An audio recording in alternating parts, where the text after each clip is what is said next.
بادشاہ شاہ فیصل کے سچے واقعات۔ گزرے کل کے بادشاہ اور اسی سلطنت کے بادشاہ کو ایک نظر دیکھ لیا جائے تو سمجھ میں آتا ہے وقت کتنا آگے نکل گیا۔ ایک سرکاری دورے پر سعودی عرب شاہ فیصل شہید برطانیہ تشریف لے گئے۔ کھانے کی میز پر انتہائی نفیس برتنوں کے ساتھ چمچے اور کانٹے بھی رکھے ہوئے تھے۔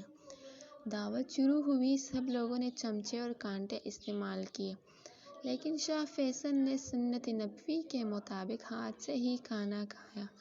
کھانا ختم ہوا تو کچھ صحافیوں نے شاہ فیصل سے چمچہ استعمال نہ کرنے کی وجہ پوچھی۔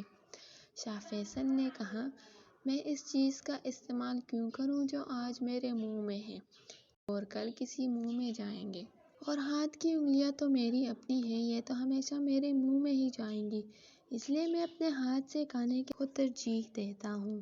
ایک دفعہ امریکی صحافیوں کا ایک وفد سعودی عرب دورے پر آیا۔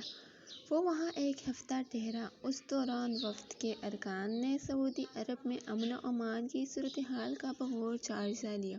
انہوں نے اس چیز کو شدت سے محسوس کیا کہ سعودی عرب میں چوری کرنے والے کے ہاتھ سزا کے طور پر کاٹ دیے جاتے ہیں۔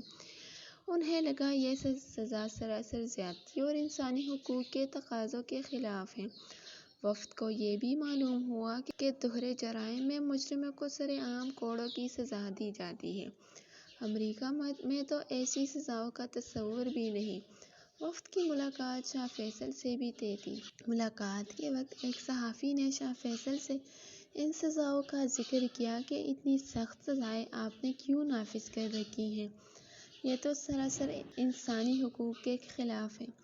صحافی کے اس چبھتے سوال سے شاہ فیصل کے چہرے پر کوئی شگن دیکھنے میں نہ آئی، بلکہ انہوں نے اس صحافی کی بات کو تحمل سے سنا۔ جب وہ صحافی اپنی بات مکمل کر چکا تو شاہ فیصل چند سیکنڈ خاموش رہے۔ صحافی یہ سمجھا کہ اس نے شاہ فیصل کو لاجواب کر دیا۔ کچھ دیر رک کر شاہ فیصل بولے، کیا آپ لوگ اپنی بیگمات کو بھی ساتھ لے کر آئے ہوئے ہیں؟ کچھ صحافیوں نے کہا، ہاں۔ اس کے بعد شاہ فیصل نے کہا، ابھی آپ کا دورہ ختم ہونے میں چند دن باقی ہے۔ آپ اپنی بیگمات کے ساتھ شہر کے سونے کی مارکیٹ میں چلے جائیں اور اپنی خواتین سے کہیں کہ وہ اپنی پسند سے سونے کے زیورات کی خریداری کریں۔ ان سب زیورات کی قیمت میں اپنی جیب سے ادا کروں گا۔ اس کے بعد وہ زیورات پہن کر آپ سعودی عرب کے بازاروں اور گلیوں میں آزادانہ گھومیں پھریں۔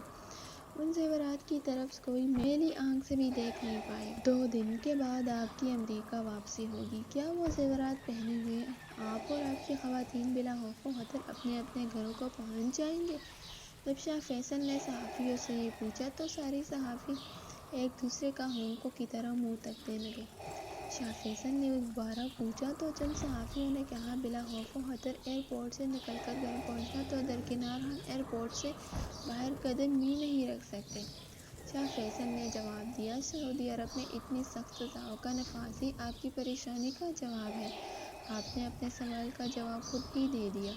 عربوں کی اسرائیل کے ساتھ 1973 میں لڑی گئی مشہور زمانۂ جنگ میں یوم کپور میں امریکہ اگر پس پردہ اسرائیل کی مدد نہ کرتا تو مورخین لکھتے کہ فلسطین کا مسئلہ حل ہو چکا ہوتا۔ فخر کی بات یہ ہے کہ اس جنگ میں پاکستان نے بھی مقدور بر حصہ لے کر تاریخ میں اپنا نام امر کیا۔ اس جنگ کے دوران شاہ فیصل مرحوم نے ایک دلیرانہ فیصلہ کرتے ہوئے تیل کی پیداوار کو بند کر دیا تھا۔ ان کا یہ مشہور قول، ہمارے آباء و اجداد نے اپنی زندگیاں دودھ اور کھجور کھا کر زندگی گزار دی تھی، اگر آج ہمیں بھی ایسا کرنا پڑ جاتا تو کوئی فرق نہیں پڑے گا، اپنی ایک علیحدہ ہی تاریخ رکھتا ہے۔ شاہ فیصل مرحوم کا یہ فیصلہ امریکہ کے لیے ایک کاری ضرب کی حیثیت رکھتا تھا، جس کو تبدیل کرنے کی ہر امریکی تدبیر ناکام ہو رہی تھی۔ امریکی وزیر خارجہ کسنجر نے شاہ فیصل مرحوم سے 1973 میں اسی سلسلے میں جدہ میں ایک ملاقات کی۔ تیل کی پیداوار کو دوبارہ شروع کرنے میں قائل کرنے کی ناکامی کے بعد کسنجر نے گفتگو کو ایک جذباتی موڑ دینے کی کوشش کرتے ہوئے شاہ فیصل مرحوم سے کہا کہ اے معزز بادشاہ، میرا جہاز ایندھن نہ ہونے کے سبب آپ کے ہوائی اڈے پر ناکارہ کھڑا ہے، کیا آپ اس میں تیل بھرنے کا حکم نہیں دیں گے؟ دیکھ لیجیے، آپ کو اس کی ہر قسم کی قیمت ادا کرنے کے لیے تیار بیٹھا ہے۔